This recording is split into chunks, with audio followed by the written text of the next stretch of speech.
Hello friends, mother simple কিচেনে সবাইকে স্বাগত। আজকে আমি তৈরি করব নোটে শাকের চচ্চড়ি। এর জন্য দরকার নোটে শাক, আলু, কুমড়ো, বেগুন, সরষের তেল, হলুদ, নুন, চিনি, হিং আর বড়ি। প্রথমে কড়াইতে তেল গরম করে আমি বড়িগুলোকে ভেজে নেব।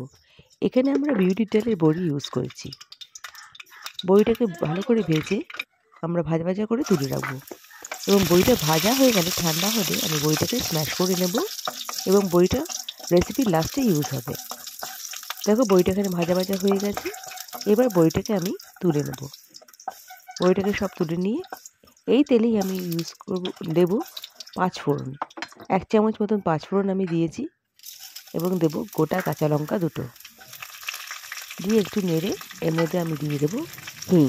এখানে 8 চামচ মতন হিং দিয়েছি। এরপর আমি সব সবজিগুলো এখানে অ্যাড করব। এখানে আমি 3টে ছোটো ছোটো মিডিয়াম সাইজের আলু নিয়েছি, 150 গ্রাম মতন কুমড়ো আর একটা বড় বেগুনের হাফ বেগুন দিয়েছি। বেগুনের এই সবজিটা একটু ভাজা ভাজা হলে আমি আবার ঢাকা দিয়ে রাখবো। আর এর মধ্যে আমি নুন আর আন্দাজ মতন নুন আর আমি এখানে 2 চামচ মতন চিনি অ্যাড করেছি।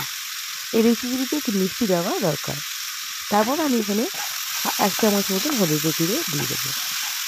দিয়ে নেড়ে এবার ভাজা ভাজা হলে আমি ঢাকা দিয়ে রেখে দেবো।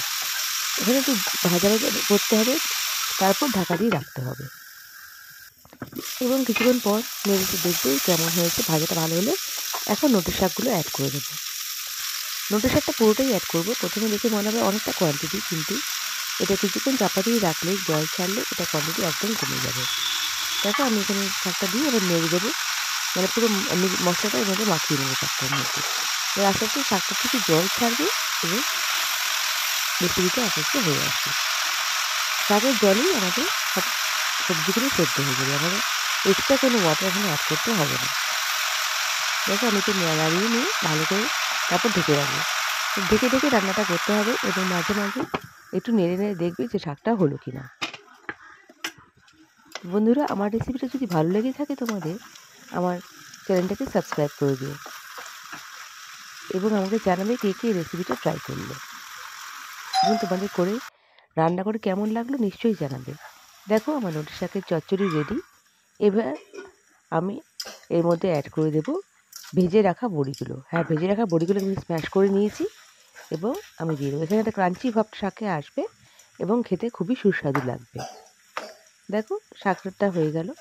এমনি শাক ভাজা তো তোমার সবাই খাও, এটা একটু অন্যরকম স্টাইলে খাওয়া। এখানে হিংটা দিয়েছি, হিংটা হজমের জন্য খুবই ভালো। তোমাদের নোটে শাকের চচ্চড়ি রেডি। এনজয়। বাই।